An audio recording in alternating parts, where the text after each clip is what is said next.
داستان مرد بهانه‌گیری که 12 زن زیبا دارد. دست بر قضا، یک روز بر اثر اتفاقی این مرد حامله می شود. با من همراه باشین و این داستان زیبا را از دست ندین.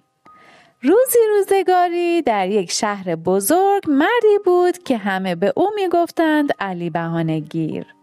علی بهانه‌گیر 11 زن داشت که هر کدام را به یک بهانه‌ای کتک زده و ناقص کرده بود، طوری که وقتی زنها می‌خواستند حمام بروند پولی به حمامی می‌دادند و حمام را غرق می‌کردند که پیش این و آن خجالت نکشند.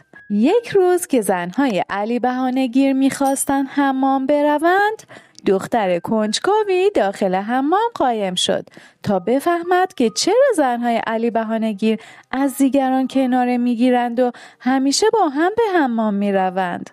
وقتی زنها به حمام رفتند و مشغول شستشوی خود شدند، دختر از جایی که قایم شده بود بیرون آمد و بین آنها رفت. دید همه ناقصند. یکی گوشش بریده، یکی انگشت ندارد، یکی جای دیگرش بریده شده و ناقص است. خلاصه دید تن و بدن هیچ کدامشان بی عیب نیست. دختر گفت: چرا شما همه تان ناقص هستید؟ زنها که دیدند کار از کار گذشته و رازشان برملا شده، گفتند: علی بهانه‌گیر ما را به این روز انداخته. دختر گفت: حالا که او اینقدر بی‌رحم است، لااقل شما یک کاری بکنید که بهانه دستش ندهید. گفتند: فایده ای ندارد، هر کاری بکنیم بالاخره یک بهانه میگیرد و به جان ما میافتد. دختر دلش به حال آنها سوخت. گفت: از بی‌عرضگی خودتان است، بیایید من را برایش بگیرید تا انتقام شما را از او بگیرم و بلایی به سرش بیاورم که از خجالت نتواند سر بلند کند. بعد نشانی خانه اش را به آنها داد و از حمام بیرون رفت. زنهای علی بهانه‌گیر وقتی به خانه برگشتند، ناهار مفصلی درست کردند و سفره انداختند. علی بهانه‌گیر به خانه آمد و بی آنکه سلام علیک کند یا یک کلمه حرف بزند رفت و سر سفره نشست. اما همین که مزه غذا را چشید، بشقاب را برداشت و وسط سفره انداخت و خودش را عقب کشید و بق کرد. زنها که جرأت حرف زدن نداشتند با ترس و لرز دست به سینه ایستادند. علی بهانه‌گیر به حرف آمد و گفت: اگر یک زن خوب داشتم حال و روزم بهتر از این بود. مجبور نبودم همیشه غذاهای بیمزه بخورم. زن اول گفت: مشهدی علی، امروز داخل حمام دختری دیدم که صورتش مثل قرص ماه می درخشید. زن دوم گفت: چرا از چشمهایش نمیگویی که از چشم آهو قشنگتر بود؟ زن سوم گفت: چرا از لبهایش نمیگویی که مثل سیب سرخ بود؟ زن چهارم گفت: چه لب و دندانی داشت؟ خلاصه زنها آنقدر از دختر تعریف کردند که دل از دست علی بهانه‌گیر رفت و ندیده یک دل نه 100 دل عاشق دختر شد. زن اول علی بهانه‌گیر وقتی دید آب از لب و لوچه شوهرش را افتاده و معلوم است که دختر را می‌خواهد، گفت: مشهدی علی، راضی هستی برویم و او را برایت بگیریم؟ علی بهانه‌گیر سری خاراند و گفت: راضی که هستم، ولی از خرج و برجش میترسم. زن دوم گفت: هرچی باشد تو به گردن ما حق داری، من خودم لباسهایش را میخرم. زن سوم گفت: من هم طلا و جواهراتش را میدهم. زن چهارم گفت: کفشش با من. زن پنجم گفت: چمدانش را هم من میدهم. خلاصه هر کدام از زنها قبول کردند چیزی بدهند و بساط عقد و عروسی را راه بیندازند. زن اول گفت: حالا همه چیز جور شد، فقط باید به خواستگاری برویم. علی بهانه‌گیر شیر شد. فردای آن روز هر دو با هم به خواستگاری دختر رفتند. بعد از کمی گفتگو پدر دختر قبول کرد دخترش را به علی بهانه‌گیر بدهد. همان روز عقد و عنابندان و عروسی سر گرفت. شب عروسی دختر یک دست و پا و یک طرف صورتش را آرایش کرد و به اتاق حجله رفت. علی بهانه‌گیر صبح که از خواب پا شد و دختر را در روشنایی روز دید با خودش گفت جلل خالق، این دیگر چه جور آرایش کردنی است که این کرده؟ میخواست شروع به بهانه جویی کند، ولی چون دیرش شده بود تند بیرون آمد تا به بازار برود. سر راهش یک گونی بادمجان خرید و به خانه فرستاد. عروس به زنها گفت این تازه اول کار است. علی بهانه‌گیر دنبال بهانه می‌گردد. ما باید هر جور غذایی که با بادمجان درست می‌شود درست کنیم تا هیچ بهانه‌ای دستش ندهیم. و همین کار را هم کردند. نهایتاً عروس داشت پوست بادمجان‌ها را جمع می‌کرد که دید یک بادمجان زیر آنها جا مانده. بادمجان را برداشت و به یکی از زنها داد و گفت این یکی را همینطور پوست نکنده نگهدار، شاید به دردمان بخورد. سر شب علی بهانه‌گیر به خانه آمد و یک راست رفت سر سفره نشست. تا چشمش به چلو خورشت بادمجان افتاد ترش کرد. گفت شما از کجا می دانستید من چلو خورشت بادمجان می خواستم؟ شاید می خواستم آش بادمجان بخورم. یکی از زنها رفت و یک کاسه آش بادمجان آورد. گفت بفرمایید مشهدی علی. علی بهانه‌گیر که دید این طور است گفت شاید من دلم دلمه بادمجان بخواهد. چرا قبلا با من مشورت نمی کنید و سر خود هر چه دلتان می خواهد می پزید؟ یکی دیگر زود رفت و یک سینی دلمه بادمجان آورد.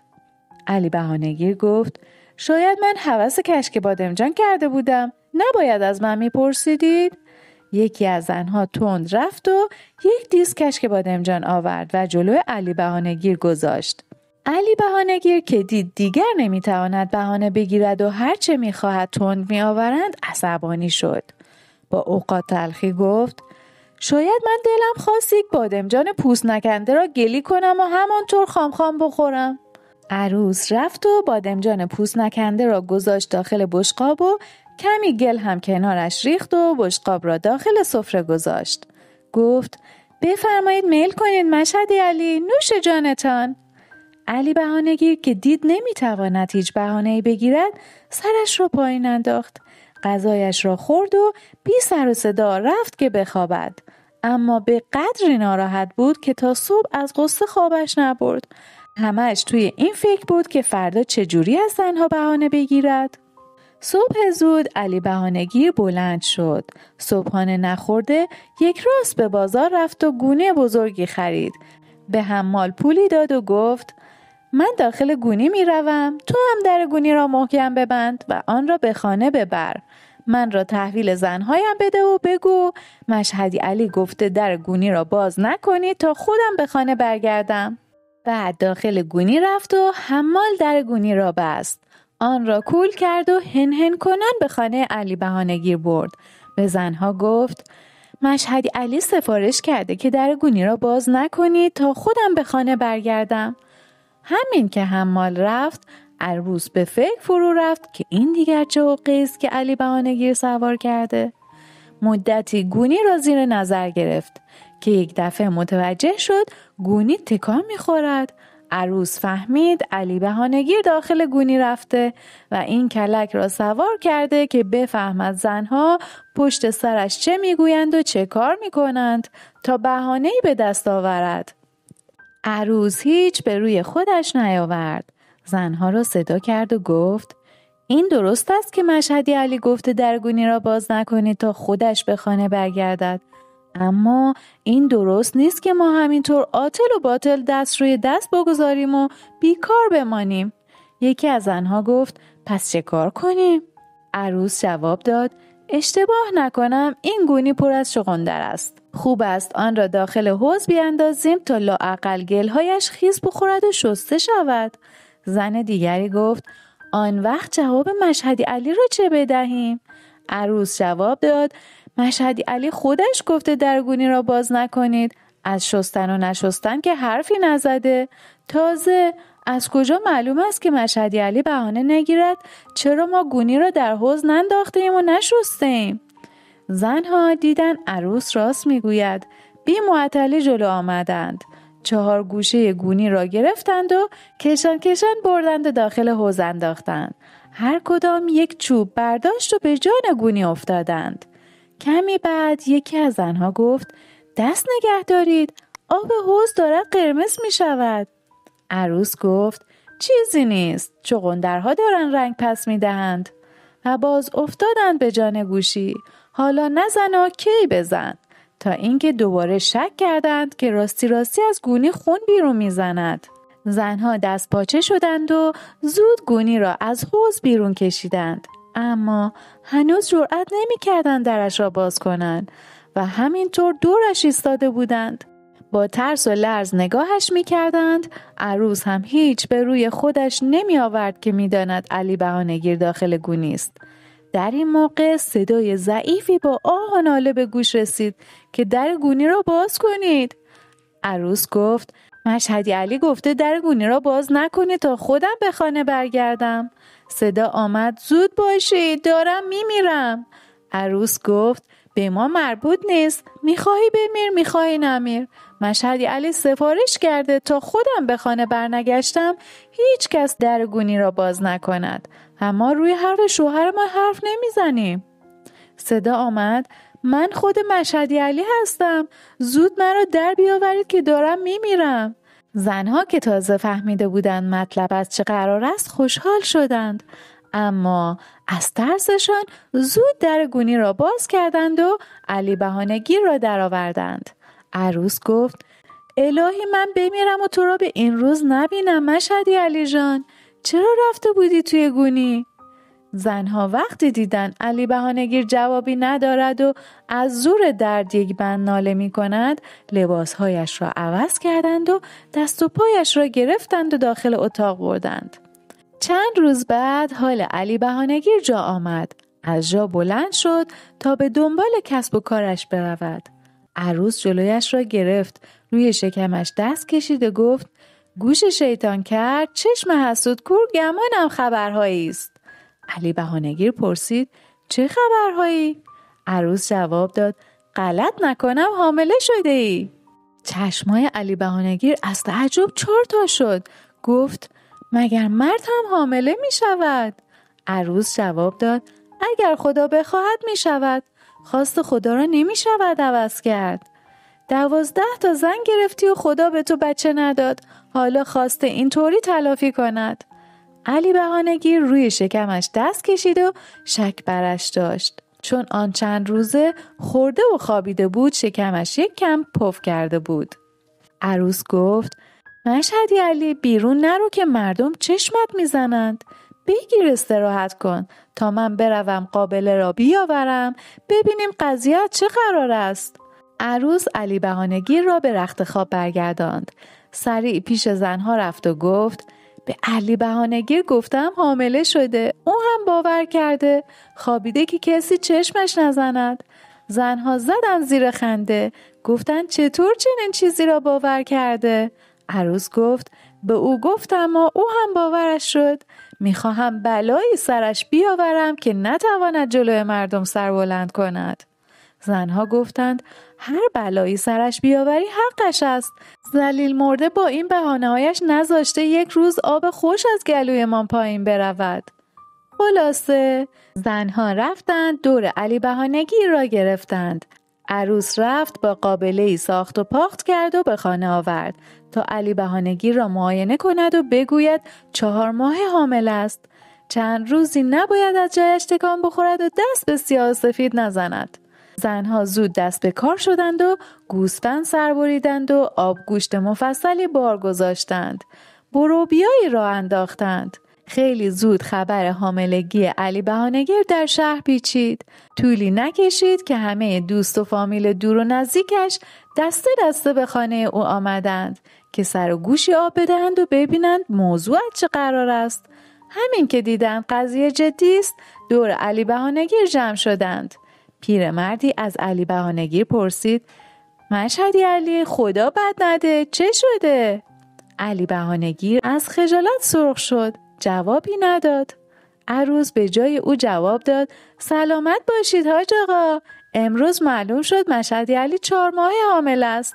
حالا خوابیده که خدایی نکرده مشکلی پیش نیاید و بچه سالم بماند. همه با تعجب به همدیگر نگاه کردند. یکی پرسید این چه حرفایی است که میزنید؟ مگر مرد هم حامله می شود؟ عروس گفت اگر خدا بخواهد می شود. قابل هم معاینش کرده و هیچ شک و شبهه‌ای در کار نیست. یکی گفت اگر پسر باشد دیگر نور علی نور می شود. عروس گفت انشاءالله. همه زدن زیر خنده. آن روز مردم از پیر و جوان گرفته تا زن و مرد دسته دسته به دیدن علی آمدند. هر کس مطلقی بارش کرد. نهایتاً پیرمردی گفت مشهدی علی قباحت دارد که اینطور ولنگ و باز خوابیده ای؟ دلت خوش است که حامله ای؟ پاشو برو پی کار و کاسبیت. مگر مرد هم حامله می شود؟ آخرهای شب که خانه خلوت شد، علی بهانه‌گیر خوب که فکر کرد فهمید عروس دستش انداخته و پیش این و آن طوری آبرویش را ریخته که از خجالت باید سر به بیابان بگذارد، چون میدانست که مردم به این سادگی ها ولکن معامله نیستند و همین که صبح بشود باز پیدایشان می شود و زخم زبان ها و مطلق ها از نو شروع می شود. این بود که علی بهانه‌گیر همان شب بی سر و صدا پا شد و راه افتاد. 2 پا داشت و 2 پای دیگر هم قرض کرد. از خانه و شهر و دیارش فرار کرد. به جایی رفت که هیچ کس او را نشناسد. فردا صبح همین که زنها پا شدند و دیدند جای علی بهانه‌گیر خالی است، فهمیدند که علی بهانه‌گیر رفته و حالا هم پیدایش نمی شود. خیلی خوشحال شدند که از دست بهانه‌های عجیب و غریب او خلاص شدند و از آن به بعد خوش و خرم در کنار هم زندگی می کنند. قصه علی بهانه‌گیر همینجا تمام نشد. 10-12 سال بعد وقتی علی بهانه‌گیر از در به دری خسته شده بود، فکر کرد خوب است سری به شهر خودش بزند و ببیند اگر آبها از آسیاب افتاده و مردم فراموش کرده اند، بی سر و صدا کار و زندگیش را از سر بگیرد.